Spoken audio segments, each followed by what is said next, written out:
Kwanza kwa utangulizi, kumbuka kwamba tuko katika mapambano makali, tuko katika vita. Jina la Bwana ni tena vita ya mwisho, na sio ya mchezo. Baragumu ya Mungu ikilia inatangaza vita. Askari wa vita vya msalaba tunajiweka tayari. Kwa tutasoma maandiko tukiwa tumesimama kwa kuliheshimu neno. Wale mliokaa, rudieni kusimama. Labda kwa wale wasio na uwezo, wengine labda shida ya watoto na kadhalika. Okay. Mungu awabariki. Sura ya 10 nitasoma mstari wa kwanza na kadhalika, labda nitaruka sehemu fulani. Yesu, tutasoma katika jina la Bwana Yesu Kristo. Yesu aliwaambia, amini amini nawaambia, yeye asiyeingia mlangoni katika zizi la kondoo, lakini akwea penginepo, huyo ni mwivi, naye ni mnyang'anyi. Aingiaye mlangoni ni mchungaji wa kondoo. Bawabu humfungulia huyo, na kondoo humsikia sauti yake, naye huwaita kondoo wake kwa majina yao na kuwapeleka nje. Naye awatoapo nje kondoo wake wote huwatangulia, na wale kondoo humfuata, kwa maana hawaijui sauti. Na kondoo humfuata kwa maana waijua sauti yake. Mgeni hawatamfuata kabisa, bali watamkimbia, kwa maana hawazijui sauti za wageni.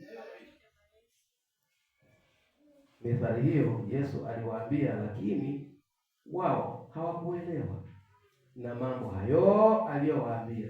7.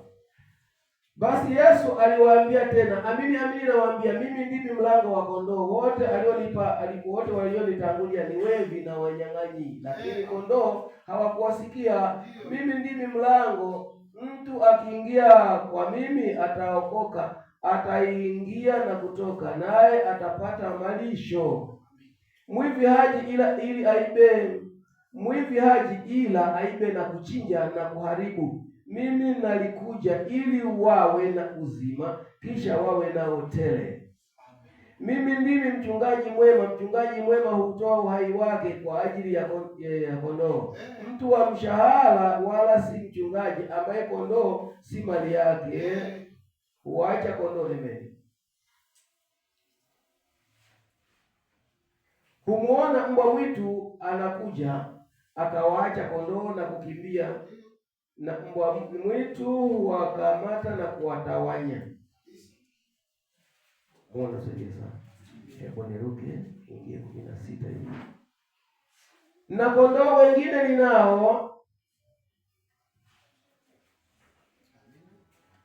ambao si wa zizi hili, na hao nao imenipasa kuwaita, na sauti yangu wataisikia. Kisha kutakuwako kundi moja na mchungaji mmoja.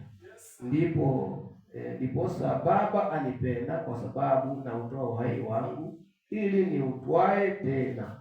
Hakuna mtu aniondoleaye, bali mimi nautoa mwenyewe. Ninao na uwezo wa kuutwaa tena. Agizo hilo nalipokea kwa Baba yangu. Jina la Bwana libarikiwe. Samahani, tuongeze andiko lingine katika kitabu cha Ufunuo sura ya 10.